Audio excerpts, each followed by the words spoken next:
you can't account for things like, we've had tenants die in our property. We've had tenants shot in our properties. As an operator, I know other investors are romanticizing multifamily investing, and I'm looking to learn from other investors' mistakes. I know you are too, and you found the right place. Welcome to Myers Methods Presents Multifamily Missteps.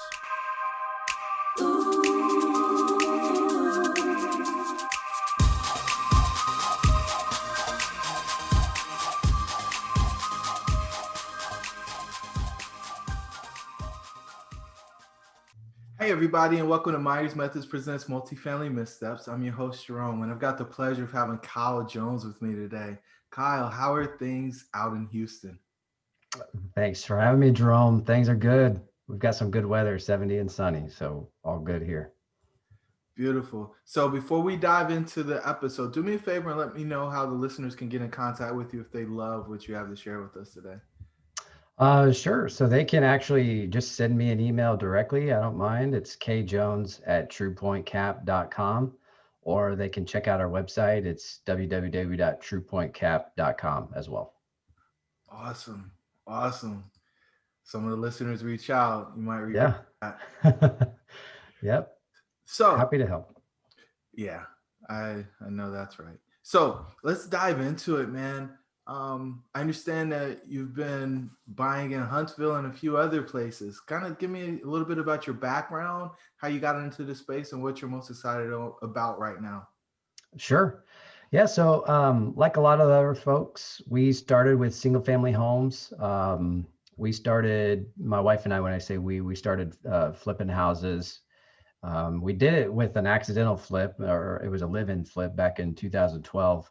And then, once we realized that you could actually make some money doing flipping houses and investing in real estate, we decided to buy some more single-family homes. It took about a couple of years before we did our next deal, but bought 5 houses all at once, so had 5 different projects going on at the same time. And around that same time, as quickly as we closed on those houses, as quickly as I knew that it wasn't scalable, especially because I was working a W-2 job at the time as well. So um, that's when I really started looking at the different types of asset classes within, not just single family homes, but looked at mobile homes, self-storage, and multifamily, and ultimately kind of settled on multifamily. So from there, we started looking at buying some smaller multifamily. I really, wasn't even aware that at the time that you could raise capital to buy larger buildings, which is what we do now. Um, so we bought our first multifamily deal from there and had a couple more since then. And then it got to about the 14 unit that we bought. It was at a time where we were kind of out of our own capital at that point.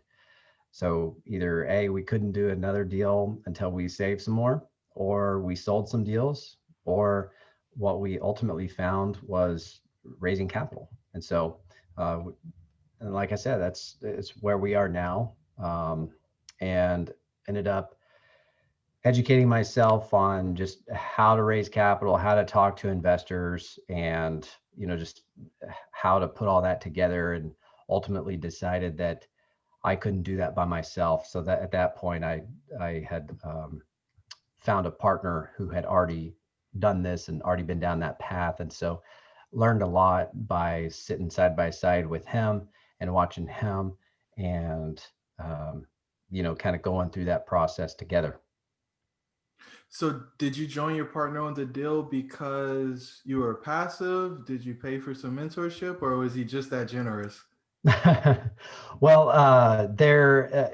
it was a situation where there was some sort of incentive for him. If it was one of those situations where he basically said, if you find a deal, we'll help you do the rest. That was large enough that fit into his criteria. So it was mutually beneficial for him as well, because he was doing deals at a time where the market was still kind of dried up, and I was bringing value because I was introducing in new markets uh, to him that he wasn't investing in, and so, and just kind of him being able to leverage me as an individual by doing more deals, and me leveraging his experience to be able to raise capital and ultimately purchase the deal together. So it was mutually beneficial for us both. How'd you find a deal? I always tell people who come to our program, hey, the way that you become valuable is by bringing a deal. The people with experience and Yeah. capital are looking for deals. And if you don't have experience or capital, that's how you get into a deal. So how'd you find yours? Well, I think before you start looking for deals, you got to know how to underwrite a deal. And so you've got to find some sort of financial model, either building your own, or there's obviously tools that you can buy that are specific to multifamily even these days. But you need to learn how to underwrite the deal before you can actually go find a deal. Because if you're just kind of making calls into brokers or sending out letters to potential owners, direct to seller type situation, you're not going to know if you have a deal or not if you don't know how to underwrite it. So that's why I say start there. Um, but for me, there was really no secret in how I started generating leads. So I'm former high tech sales. I've been in sales my entire career before being a full time real estate investor. So I had that background. I knew how to talk to people. I knew how to build rapport, and kind of generate some interest in potentially showing me deals. So it was really just a matter of getting out there, being face to face. It has a huge advantage, I think, especially in today's market, and even more so today. Although it's a little bit more limiting because of where we are in the pandemic and coronavirus, but you can still get face to face. You just need a mask on. So if if you can commit to that and just being out in front, you're going to have a leg up on anybody else. Because I mean, I've been sitting with brokers while they're just getting countless calls, countless emails. I mean, literally as we're meeting, and I've been able to befriend one of them pretty closely, where we've actually become friends. And so I can ask him straight up questions, and he has even mentioned to me that he doesn't have time to return all of the calls, return all of the emails, especially when they have an actual listing, let alone when they don't have a listing, when they just have somebody that's, trying to build their team, as they say, because everybody's got to have a broker on their team when they're trying to find a multifamily deal. So it's really just a matter of finding a deal. And so I'll tell you exactly what I did. I found a deal on LoopNet, and I went into the market, and I sat there and spent 3 days in the market. And I talked to the broker that had the listing, and then I met with other brokers who didn't have listings. And that's kind of how I established my initial introduction, and then continued to follow up. By the way, even though I didn't have a deal under contract, I continued to go back in the market, and I was just in front of them on a regular basis. And even still to this day, I'm still getting out there. I've been flying this whole time during the pandemic, and um, still getting out there trying to drum up business. So it's really no secret other than just actually doing the work and getting out there in front of them. Do the work. Yeah. And Goggins says, do the work. Okay. And so you've done a few different deals. You've been innovative and more aggressive in your approach to getting in front of brokers, getting face to face. I think that's the secret sauce right now. And all those deals are winning just as planned, right? Just as you pro forma, you hit every number on the pro forma, right? Yeah, everything. No, I wish, you know, um, actually the first deal that we ended up raising money on was so far probably the toughest, um, where, is even like second guessing myself, like, man, should I have actually raised capital, or should I just stick to the smaller multifamily, or even go back to single family, because I was in complete control and everything else. But um, so we had projected a nice little return of, I don't even remember what it was at the time, but we projected it over a 6-year business plan. So we were doing a bridge loan and renovating units, and then going to refinance or sell. Or actually, what we had modeled was the refinance and then hold for another few years, which took us to year 6. Within really 3 months of us closing on that deal, we ended up dropping that deal was 56 units down to 50% occupancy. And the reason why was because there was just non-paying tenants. Um, we really can't tell if they were even paying at the time because the previous seller just didn't have really good records at all. And the bank statements that we received were all commingled with everything else. So it was actually very difficult to do any type of normal homework where you would want to verify deposits going in. It was very much a mom and pop owner. But it turns out, they might have been paying before, but they weren't paying us. So we had to evict them. And this was pre-COVID, before, when there wasn't an eviction moratorium out there. But so we dropped it down to 50% occupancy, and it just kind of stalled. The good thing is we were getting renovations done. So we were spending a lot of money and not having a lot of income coming in at the same time. And a big part of that too is probably because of the property manager that we had chosen. They were more of a single family property manager, not necessarily larger multifamily. So that was one thing. But I just also think that they were not, they were more interested in just getting a larger property and adding it to their portfolio versus actually doing the work. And so we had all this kind of happen at once. And thankfully, as soon as we switched property managers, which is probably another, it took us about 4 to 5 months before we actually did that. After we closed, we immediately started seeing results.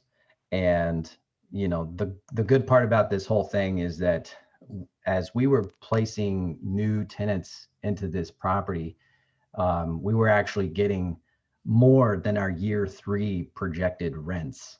So we were really able to see a tangible benefit of doing this, but it was just virtually no cash flow, definitely not distributing any capital back to investors. And so there was a whole lot that went into that we learned to button up our due diligence moving in and making sure that we don't have to do that again going into a property. Or if we do, we know that going in ahead of time. Wow. So you saw it through though. I mean, you didn't We back, did. once you're in, you're in. So you said you had mentorship from your buddy. What did he say when you saw the 50%? So, say that again. I missed the first part of that. You said you had some mentorship with your buddy. He was partner on Oh, the deal. What did he say when you saw the 50%? well, I mean, it was, we were both in it together. So it wasn't just one other partner. We had a couple partners in there. So we were seeing this kind of happen all at the same time together. So we were watching it, and it was just more of a standpoint of like, first, we need to communicate to our investors what's happening. And then second, how do we fix this? So, at the same time, without losing our investors. And I mean that from a standpoint of just like without losing their confidence, making sure that we can get through this, and then, that hopefully they'll invest with us again down the line. And so just trying to get out in front of that, and trying to make sure that we're over communicating, that they know exactly what's going on, but at the same time that they know that we have a plan to make this work. And at the very minimum too, I think it's really hard to kind of compartmentalize this. At least I've had this experience, and even with some of our investors. But we are in this for long term. 5 to 6 years is a long time, and so these things that happen, even if it's a stretch over the course of a couple months. I mean, even take a look at COVID, and however long this expands, from like March until November, the beginning of November, where we're recording this. That's just kind of a blip when you have factored that in across a 5 to 6 year business plan. And so, I would say the advice here would be not to just react in a negative way. Stay the course. Obviously, if what you're doing isn't working, change the plan and kind of pivot from that plan, or figure out, bring in an additional resource or somebody else that can help. But keep your head on straight, level headed. Make sure that your sights are focused on the fact that this is a long-term play. people want to be profitable multifamily operators but lack the knowledge, deal flow experience, and capital to be successful. They often try to overcome these challenges out of order, slowing or eliminating their ability to get their next deal done. We've developed a framework that allows them to gain the knowledge they need to find profitable deals. When they do, they create the time and location freedom, as well as the generational wealth they desire for their family. The Myers methods of multifamily investing have proved to be the fastest way to establish credibility and profitably grow an apartment portfolio.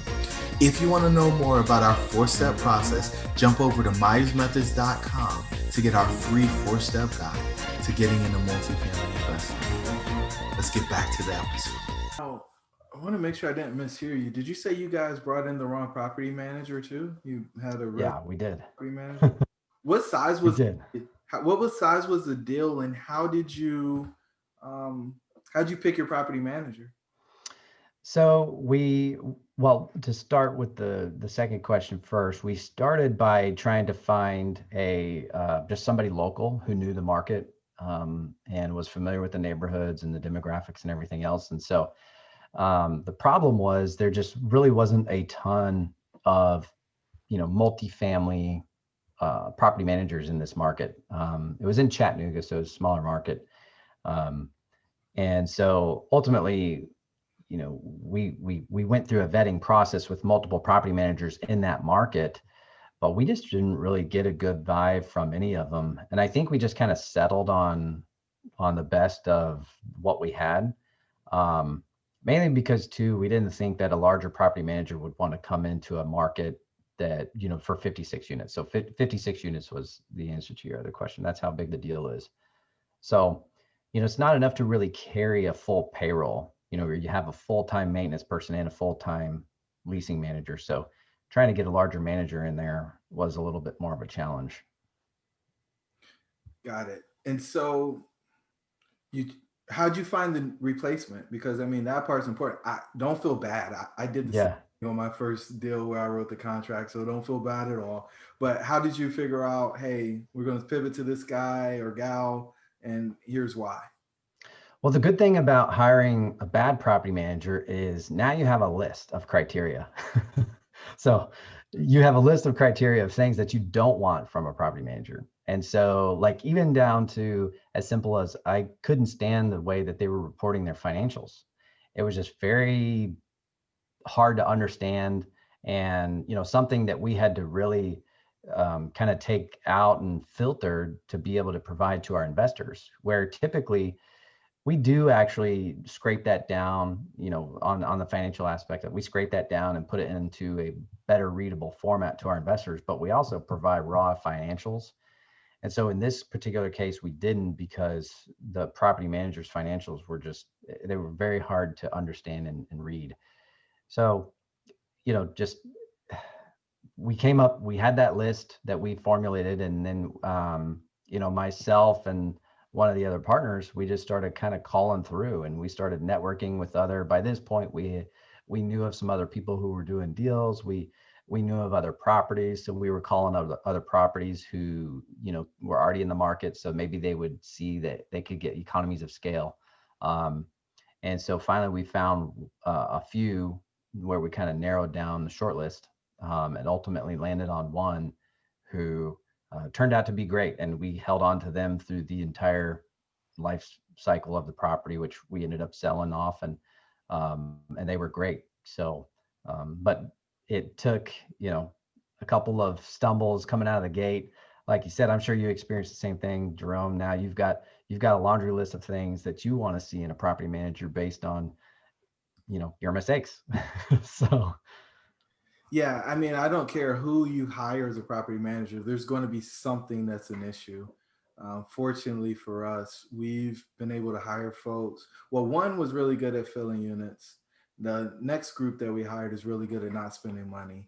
And so yeah, figuring that balance out, and some of it I think is really based on how you comp, but I think you have to comp to incentivize them to do the things that you want done. For instance, yeah, from my perspective, it doesn't make sense to comp people for filling units.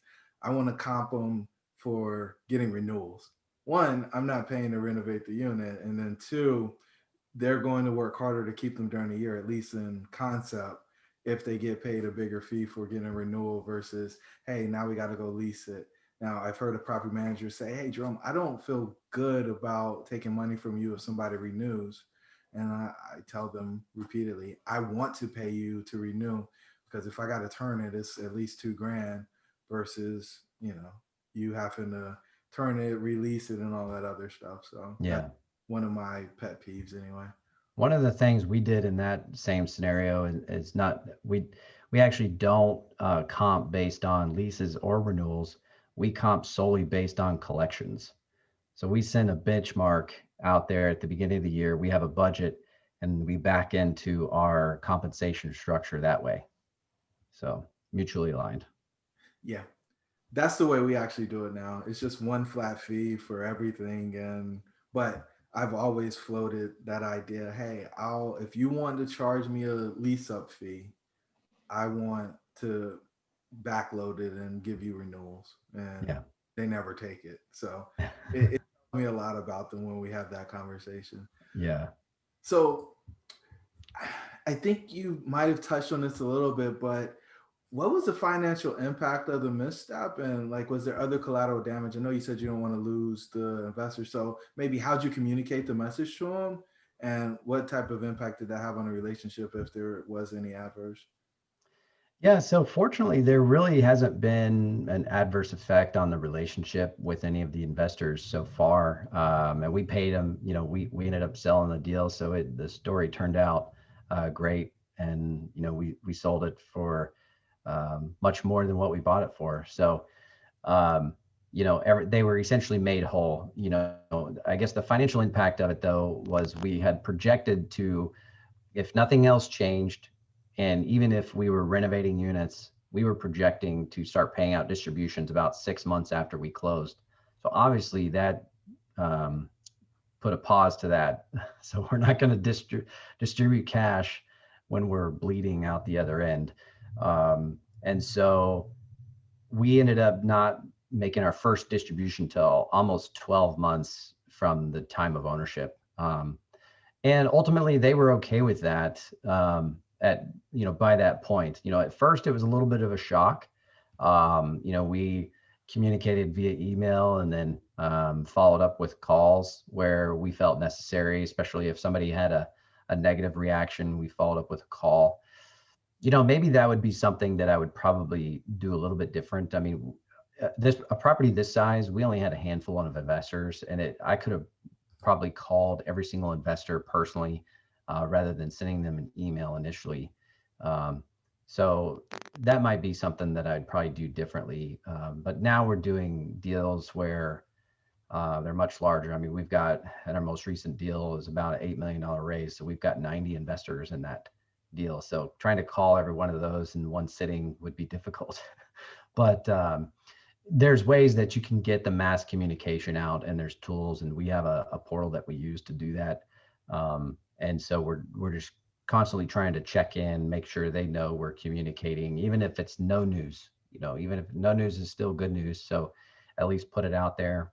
And then we're also just posting weekly occupancy, weekly collections as well. We're not sending that out. They can log into the portal and see that. So I haven't found a real-time tool that connects with the property management software and the portal to make it, to where it's true real time. So we're like, 5 days late real time, but it's still, appreciative for most investors because they can track weekly progress. The reality is most of them don't care about the weekly progress. They just want to see their distributions. As long as the check shows up in the mail, they're good. Exactly. Yeah, I've been Yeah. for sure. So Kyle, this has been awesome, man. I guess two last questions. One, what have you? I know you said this already, but maybe there's some other stuff. Is there a key process change that you've made in order to avoid missteps in future deals? Um, so I would think the biggest thing that we've changed is, just our property manager criteria. I mean, now we've kind of settled in and we've found our pony that we've picked for now. and they've done a phenomenal job for us moving forward. But we've had 4 other property managers since then before we found this one, so it took some time to get there. Um, and the biggest thing is, we have our criteria and we don't stick, or we don't deviate from that.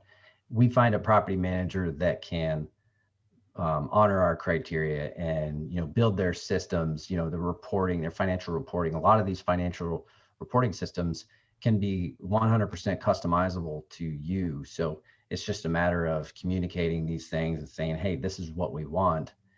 Can you show me an example of that, or something like that? And they can do that. So that's the biggest thing. I think on the due diligence side, it's continuing to make sure that do as much homework as you can to figure out and make sure that the property is actually performing in line with the financial statement. And so, there's only so much you can do. I think we tried to do that on that property and we still didn't get it right. But that was a big part of, when you're buying a property from a mom and pop shop, you are kind of taking a little bit extra risk in the fact that, especially if they've got commingled bank accounts and commingled funds, I mean, they're essentially living on that. A lot of the properties that I've seen with mom and pop owners are, don't have any debt or anything like that. So they're just like pocketing the cash and paying bills straight from the property. So how do you, you've got to be able to separate all that. And it's just a little bit more work to do that, but it's definitely necessary to make sure to take those extra steps on these types of assets. So I had two, but now I got three. Yeah, come on. The thing that I find most interesting in the conversation is you guys took the plunge even though you didn't know what the past performance was. How did you discount the price, or how did you account for that risk in your underwriting, or how do you do it in the future, or did you decide that you won't buy that anymore? Well, we were also buying a deal at a really discounted price already.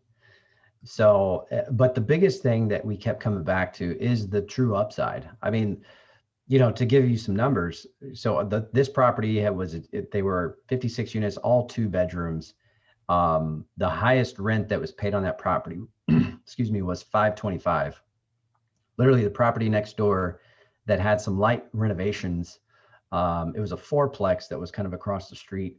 They were getting almost $800 in rent. It was, same neighborhood, same vintage, virtually same everything, but it just had some new updates, had the whites and the grays, everything that everybody's putting in their properties, the vinyl plank and everything like that. So we knew that if we just went in and spent a little bit of money, that the value is there, and it proved out to be otherwise. So I think the reason why we were able to accept that is because we knew that we were buying the deal at a discount. We could see where deals were trading already, and we could see the upside. But that only came from the research that we had done through using CoStar, using Reese, but actually physically calling those properties and touring those properties. I toured those properties across the street as a prospective tenant, prior to putting that under contract. So, it's just a matter of getting out there and understanding the market. And, that's the only way that we knew, because, the reality is we might not have gone forward with that deal if we didn't have a good handle on the market. But we did our homework on that side, so we knew that we could take a little bit of risk in that regards. And it's not for everybody. I don't always recommend it, but it proved to be good for us. Awesome. Kyle, what are the parting words that you have for our listeners? Man, I think it's along the lines of what your show's all about, Jerome. I think a lot of people getting into this, I think it's just, sunshine and rainbows, and it's really not. You've got to have a mentality that you're going to stay committed for it. You can't account for things like, we've had tenants die in our property. We've had tenants shot in our properties. And a lot of these properties are in good areas. Sometimes you just can't, you can't escape those types of situations everywhere. And you've got to be able to handle those and stay the course and not get fragile from and derailed from these types of events. I mean, we're dealing with people here. So, You can't control people. People are going to make their own decisions, whether they're tenants or property managers or anybody else, partners even.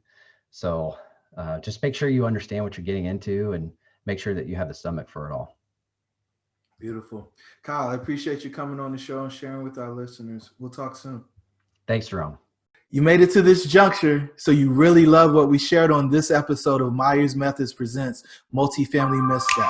Do us a favor, give us a 5-star rating, give us a review, and share this with somebody who's interested in multifamily investing. Until the next time, the pack is with you.